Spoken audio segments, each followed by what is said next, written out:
Dear friends, welcome to tonight's meditation. We hope to together enjoy some good moments of stillness. And one of the Satyogis who has done significant medical research, he's a medical doctor, and he wrote a book also, and he tended to use the word mental stillness rather than silence, because obviously you can silence without awareness, but the stillness suggests the state of mirror, right? The perfectly calm lake where the whole surrounded is perfectly reflected. So that our state, the target, is stillness, not just silence. Obviously, people induce chemical silence with all sorts of things, and when we sleep, most of our conscious mind is more or less silent, but it's not a still mind. The awareness that is higher rather than lower coupled with stillness is what we're after. Today we will try to do a couple of things. First and foremost, let's get ourselves into Bandhan and raise our Kundalini.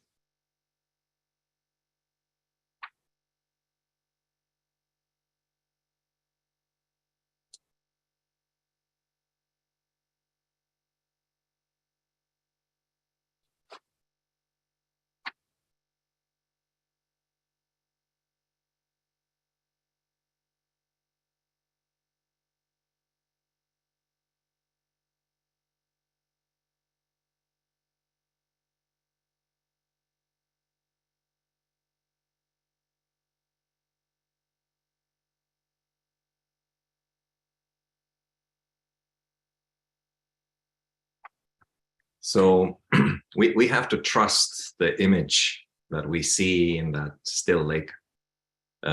First and foremost about ourselves inside.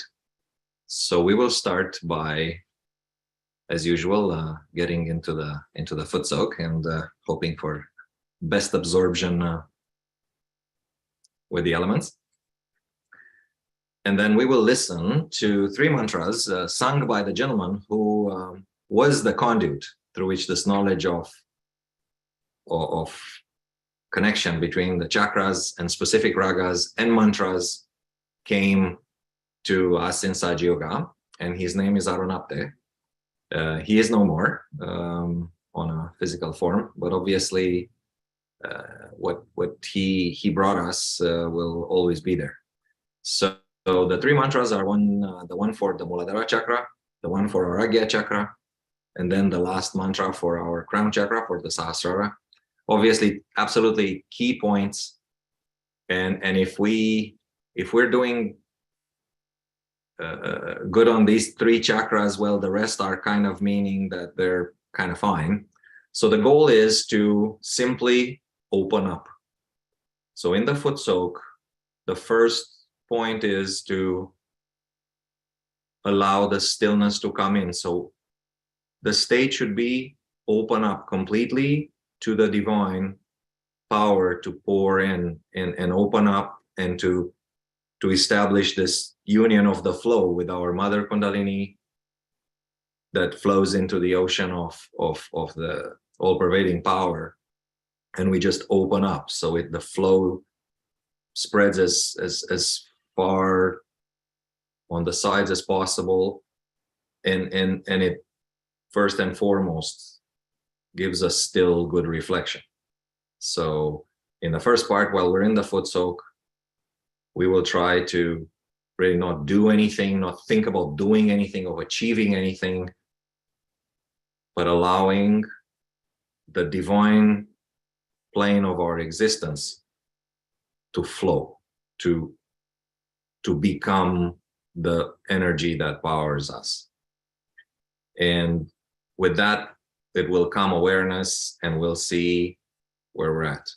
So we will start with playing the mantras for these 3 chakras as we sit in meditation. As an anchor, always, obviously, Shri Mataji's photograph, which will come big on the screen.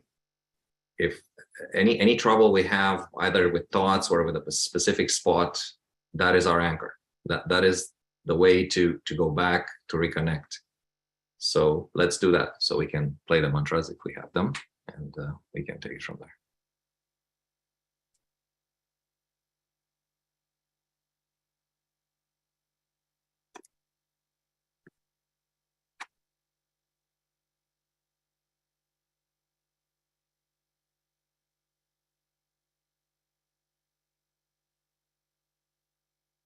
Our eyes open or closed, whatever is comfortable.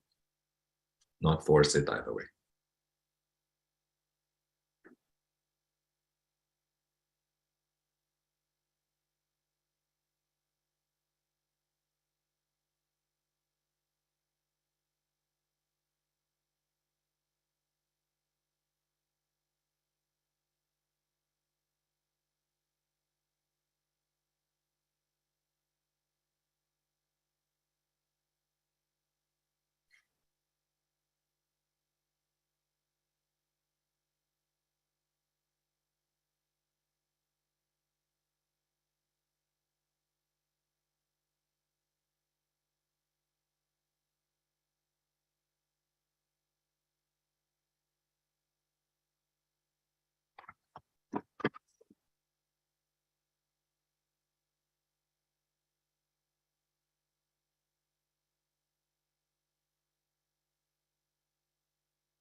Very good. So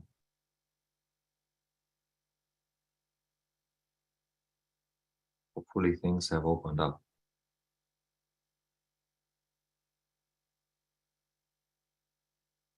And we can see a bit of the map.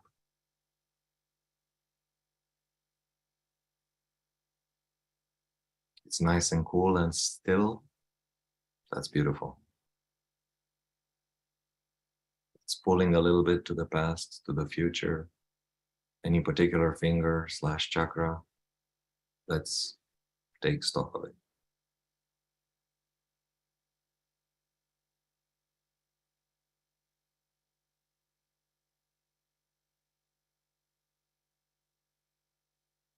We can come out of the foot soak now.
If we have reached balanced stillness,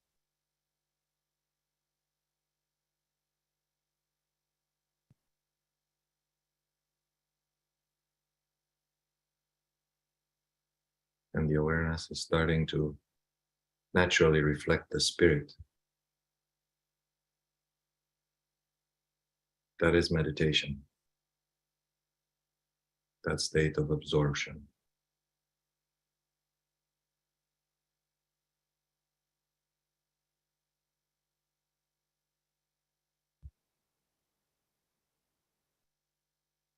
If we are there, we can spend as much time because that is reality. If we feel some obstacles, we can apply one of the many things that we've learned. Balance the left or balance the right, or give vibrations to a particular chakra, either by putting the hand and saying an affirmation, giving it a little bit of vibrations like that, clockwise. We will practice being our own master.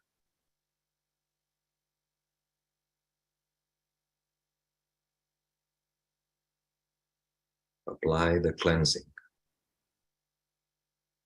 the cleaning of the road.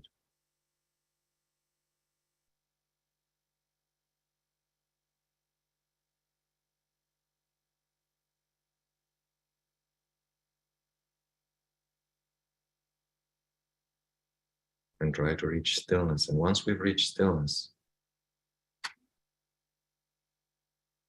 attempt to identify with the spirit, the pure self,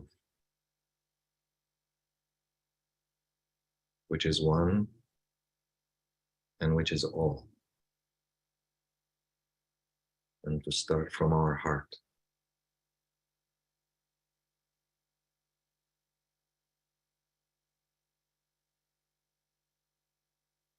We need to trust our compass, so we have to practice it.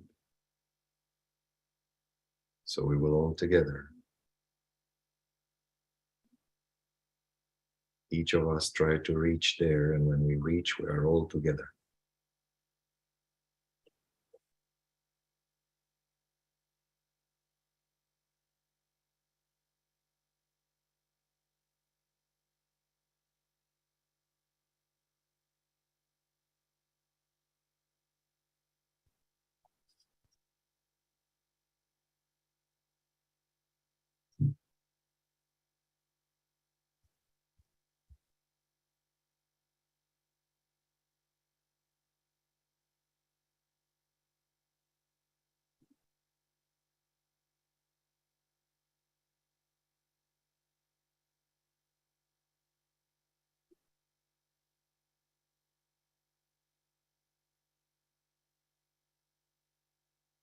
We can also say a mantra or two for ourselves. If we've already experimented with it, we can start now. Clear the obstacles to the flow.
We should keep this light,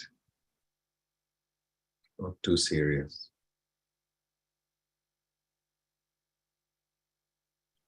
As Shri Mataji smile, we have to smile back. Nothing is too serious.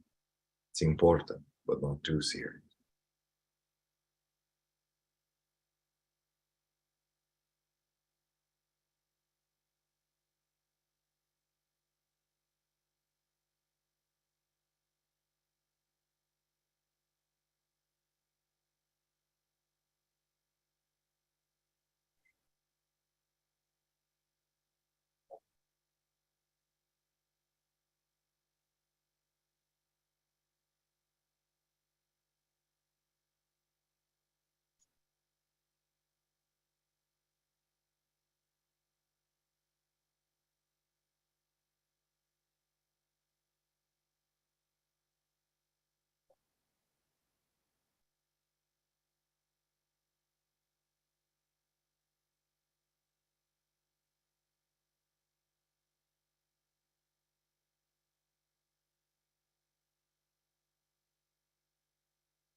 order to reflect still,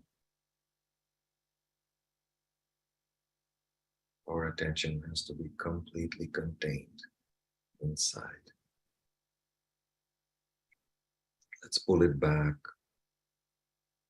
further and further until it becomes one with the flow of our Kundalini. There is nothing else that is real.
In this state,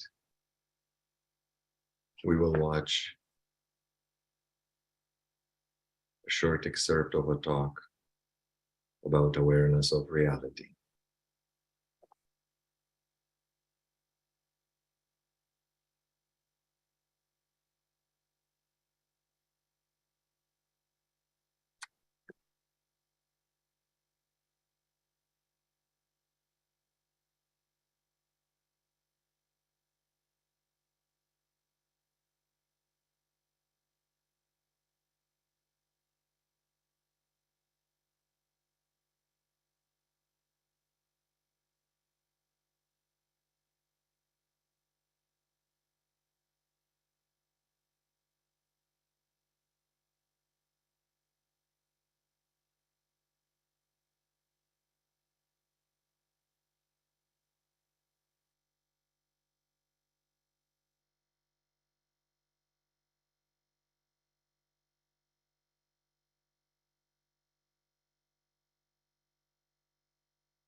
We can play the talk.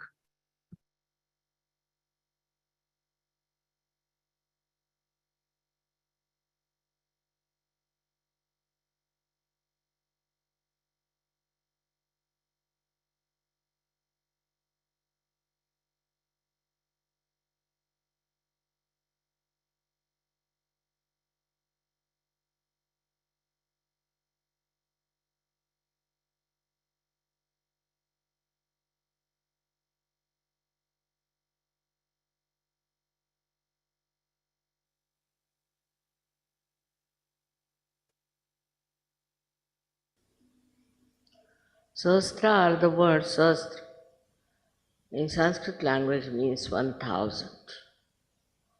And there are 1000 petals in our brain which get enlightened. Of course, the doctors are quarreling on that point, but forget about them. Now, these petals are kept ready for our enlightenment. And these are really the nerves, 1000 nerves, which are there for the enlightenment of the brain. So when the Kundalini rises, she enlightens those 1000 nerves which become like a, as you see here, the shape of these flames, like a petal. And that's why it is called as Sahasrara, the center of Sahasrara. In the human beings, it is a very important center, because this is the only center by which we think and we try to stop whatever we don't like. This is the center which reacts in such a manner that without any discretion we start saying no to this, no to that. On small things also, like somebody might say, I don't like this carpet, I don't like this house, I don't like that.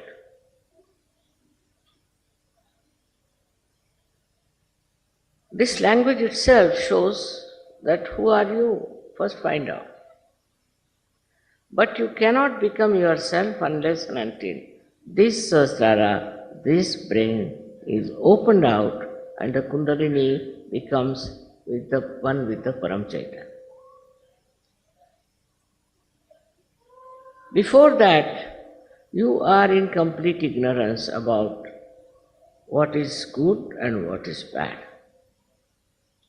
Whatever you think for this brain is good, you do it. But whatever is really good, you do not know. Because you do not know the reality. Now we have to understand the consciousness that we have. Consciousness of being alive, consciousness of so many things we have. And the so-called knowledge we have about everything. All that consciousness is stored near the liver, for your information, by this diaphragm. But then this consciousness starts rising higher and higher. Then you become aware. In the evolutionary process, you become aware of things. Without going through your brain, you just become aware. And how? Not by thinking, not by understanding or seeing, but you become aware because your brain has now started working in a manner that's very, very sensitive. So you just become aware of some sort of a fear or maybe some sort of a goodness or anything. But it goes even further. The growth of consciousness, which becomes aware, goes further, where you start liking a person or disliking a person. But still it's nothing definite and sure. You dislike a person because he has a particular type of a face, maybe eyes or one maybe anything. Or maybe because you have known somebody who has been very nice. So you start transferring that image onto others. With these transferred images, you can hate or love someone. Then you start saying, I hate this, I hate that, which has no actually substantial meaning. You hate it because perhaps maybe such and such person looks like somebody. Now you go further with it, then you see that such and such person, now I'm not talking about things but about persons. Such and such person has done this harm to me, something positive. So you start feeling that you should hate that. Now you start hating that person. With that hatred, you develop new faculties how to harm that person. Then you start thinking how to destroy that person, how to make his life miserable. Then you may beat that person, you may shout at that person, you may try to kill that person, you can do anything. So now the awareness is going towards other direction, which is darkness, which is not light. Because in the light you won't do such a thing. In the light you see everybody is sitting, you know how far you are, where you are sitting. If you want to go out, you know how to walk out. But when in the darkness you are there, you just don't understand. And you go on behaving in a manner which cannot be explained otherwise, except that because you are a human being. Animals don't do that. Animals have limitation. The animals, if they find something wrong, something absolutely harmful to them, then they will attack or run away. But they do not carry a kind of a hatred or anything, but they can carry the impression of fear, could be of some sort of a harm done to them. But human beings are not like that. Human beings don't have any particular reason as such to hate someone. But why it works out? Because they are involved in their ego. Egoistical person feels that he has a right to do what he wants to do. He can kill anybody, he can bomb anyone, he can do whatever. But a person who is not doing that is the other way around, is frightened, is afraid of someone. Now the awareness moves on. This is a subtler awareness, because if you are afraid of somebody, you would not like to go to his house, you will avoid him in the street. All things you can do. So all this kind of knowledge about other human beings also accumulates in your mind. Then this thing starts working on a collective level. Because you think this group is very bad, they are good, these are bad, they are excellent, like that. It works. In your own mind, you think that somebody has a group and the other group is better or that group is better.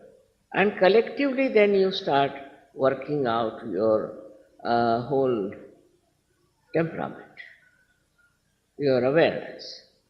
Like once people decide that, say, for example, that black people are to be finished. So all the white people can join together. Or like at the time of Hitler, he decided that all other human beings but Germans were useless. So he gathered people around his thought and ideas, and this collective awareness just comes to, I don't know how, but it enters into the minds of men. They never challenge it, they never ask it whether it is correct or not.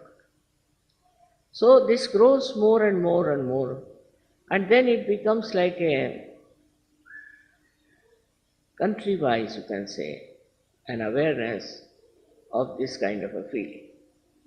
But whether it is correct or not is not understood, is not known. So, what is important that you should know reality, you should know exactly what is right and what is wrong. For that, as I told you, there is this great power of Kundalini within. She is the one, she passes through all these centers, enlightens them first. So your awareness gets enlightened.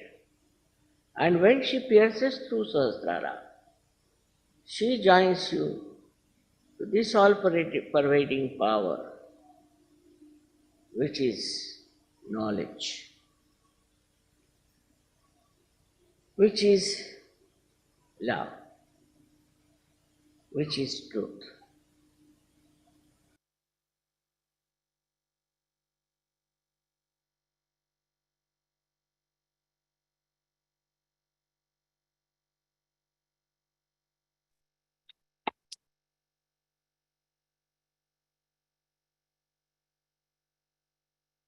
We will spend a minute absorbing that, and then Kalyan will bring us on a musical path for the next segment of meditation.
We will continue to be in that stillness.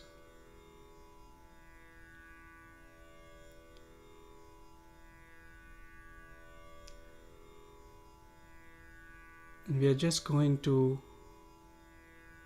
become aware of the state of our different energy centers. And depending on how we feel, we can use the musical notes and melodies to improve our state.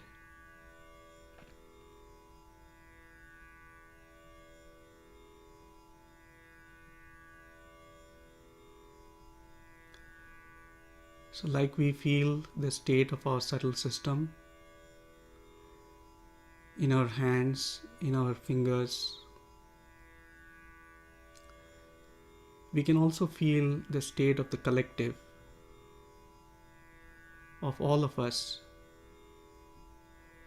as we are together in meditation.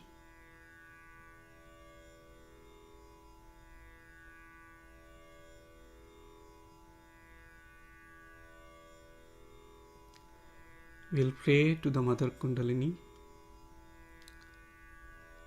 Mother, please make us aware of the state of the different centers, so we as a collective can work on the centers that need attention.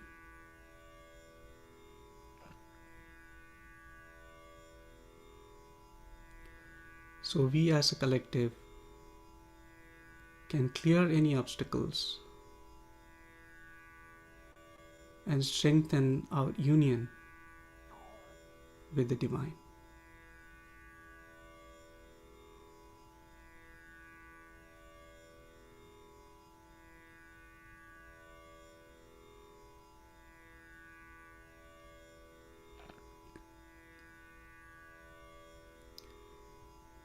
We are going to pay attention to each of the centers, and we are also going to pay attention to the places where those centers are represented on our hands. Before we do that, let's make sure we bring our attention at the top of the head in the Sahasrara. So we'll just put our right hand at the top of the head.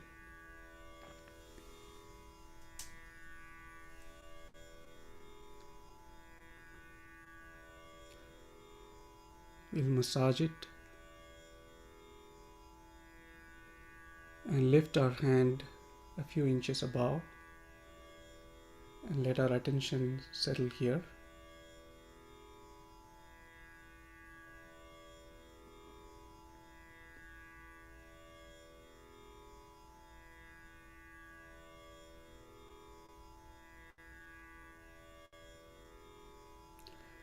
We'll bring our right hand down. We'll put our left hand a few inches above the Sahasrara.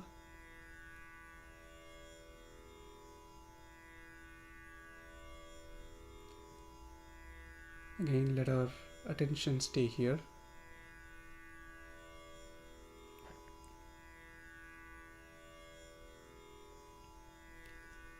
We'll bring our left hand down.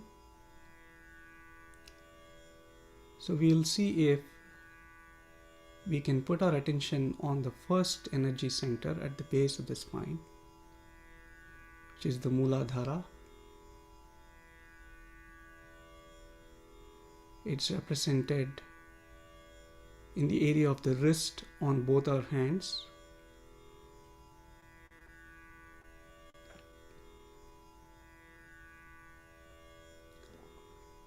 Just take note of what we're feeling in that area.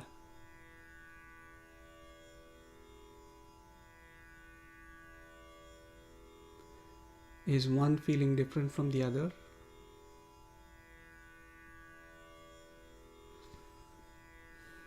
Is there any heaviness, any tingling, any other sensations?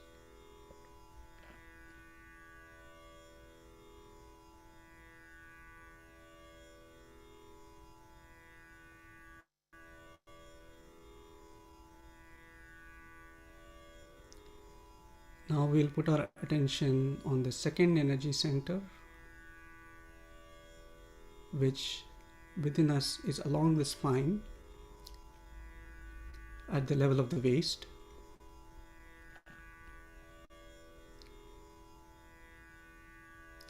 Let's feel our thumbs on both the hands.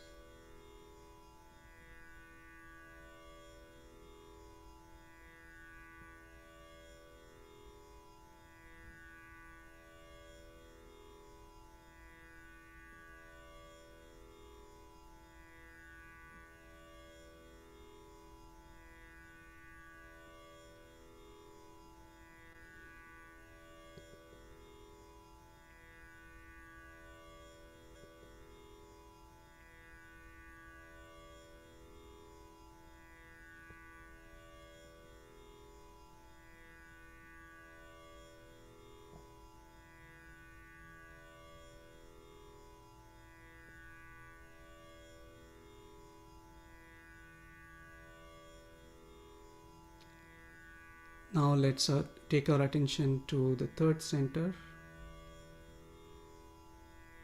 at the level of the navel, which is represented by the middle fingers on both our hands.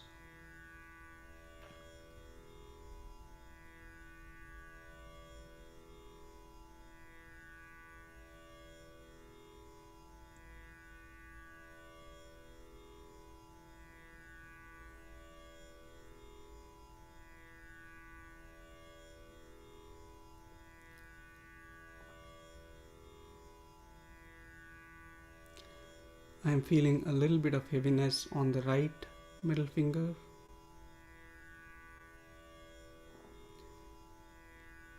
You could be feeling something different.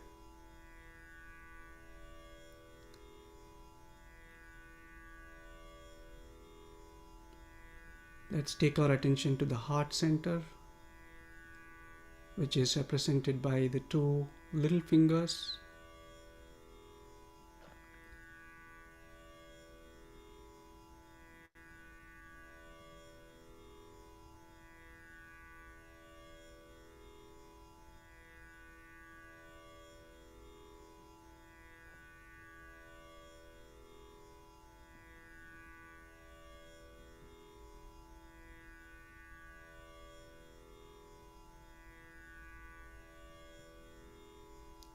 I am feeling a little bit of heaviness on the left little finger.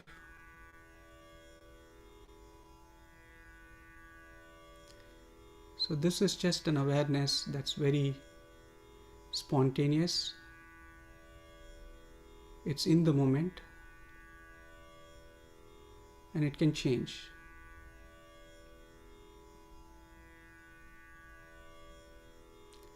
Now let's take our attention to the throat area. And let's also put our attention on the two index fingers.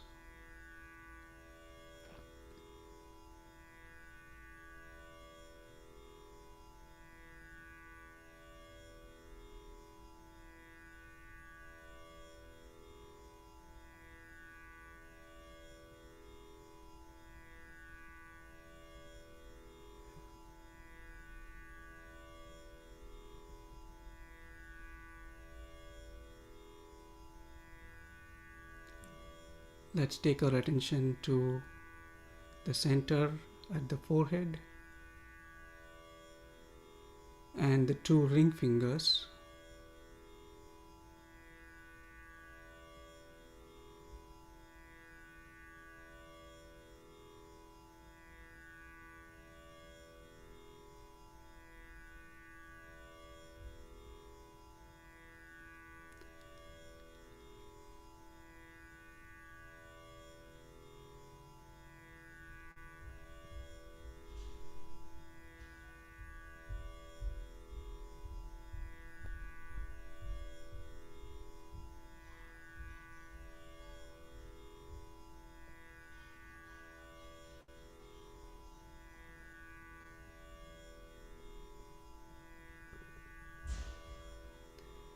Then let's take it to the Sahasrara at the top of the head.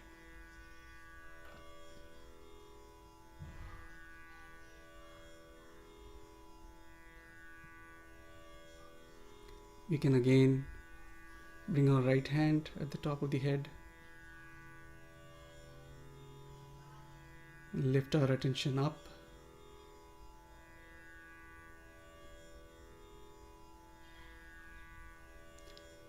And then bring our hand down.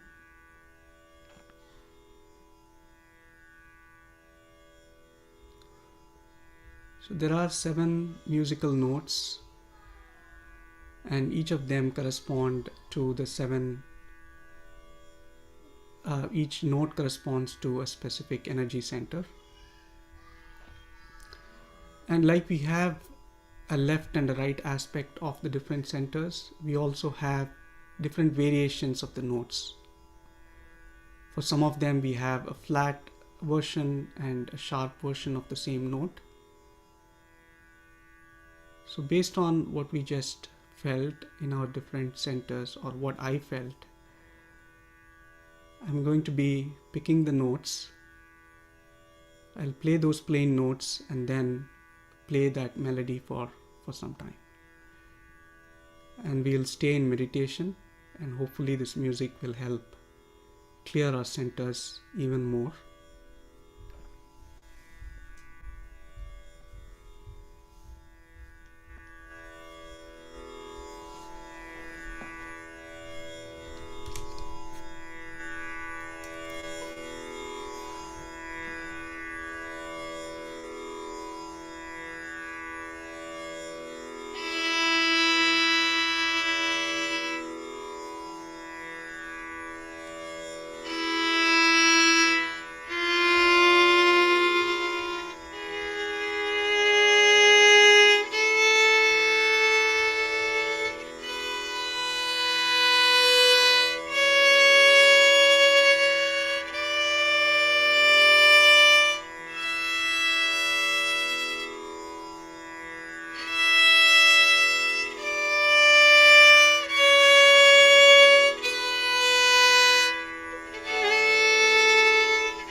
We will now feel the state of our centers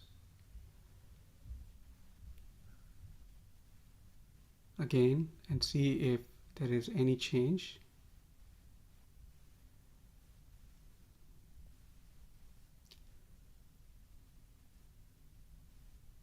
To me, it feels cool on both the hands.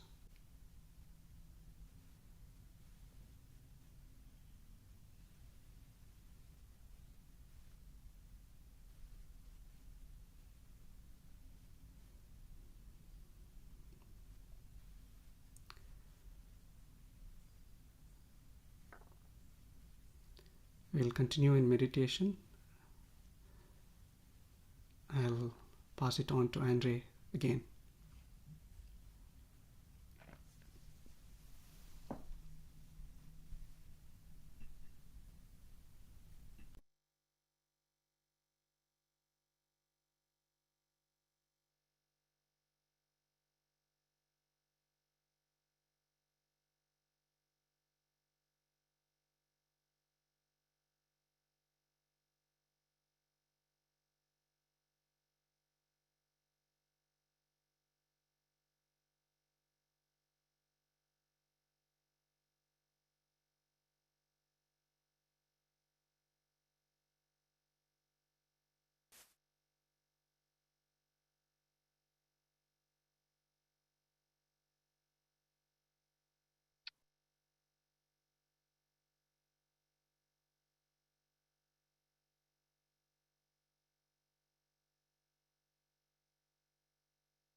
And thanks, Shri Mataji, for bringing us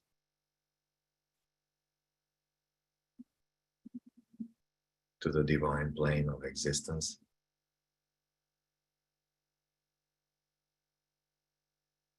And we can all raise our Kundalini and do the bandhan.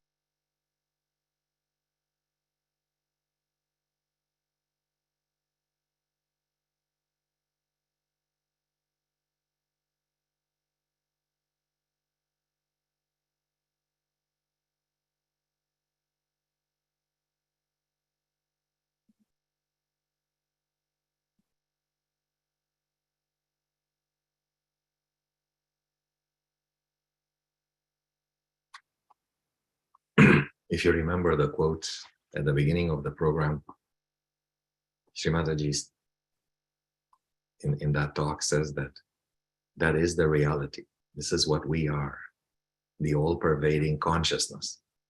And it's not just consciousness, it is also the power behind everything, this beautiful creation and everything else. So it's in that stillness that we are powerful, but powerful not in a worldly way, not in an overpowering way.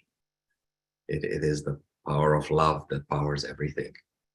So in that state, all that's wrong is slowly washed away from ourselves first, then around ourselves, and then the circle enlarges, and eventually from other people, and then through them, and the pursuit of this flow from the whole creation. And that is the goal. That if we keep our eyes on that, we'll be fine and enjoying. So we trust everybody had a reasonable time tonight, and there are a few more announcements. This is the Thursday session.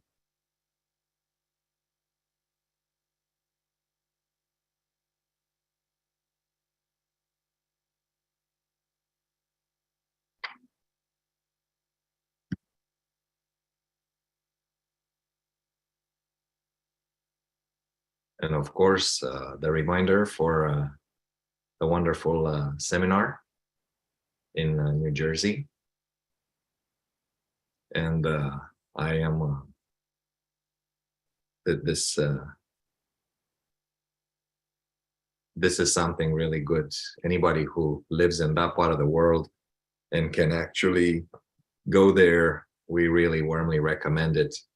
There is nothing like being in person, in land that has clear vibrations, and to be able to enjoy that kind of collectivity. What happens inside is of a different dimension. It's amazing what happens here through this ether connection. But when we are together and with the beautiful Mother Earth right there, imagine a couple of degrees further. So we encourage everybody who can to give it a shot. And obviously Shri Mataji herself has graced that part and this house, and it's different. It's different.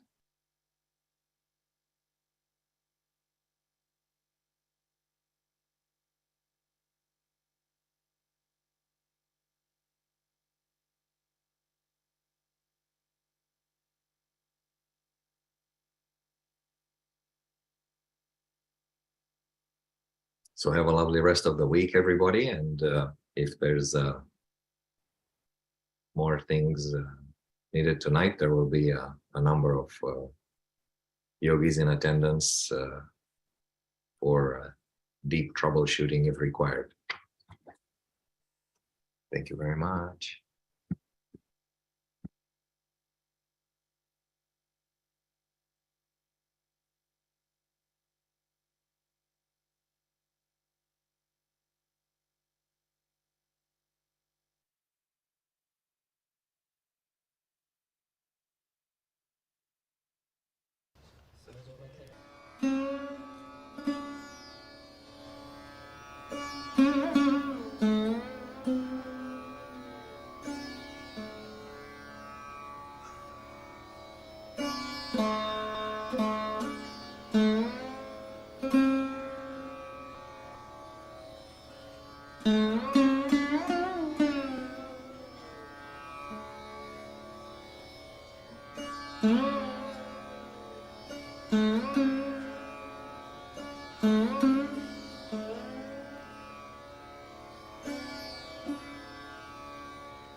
Mm-hmm.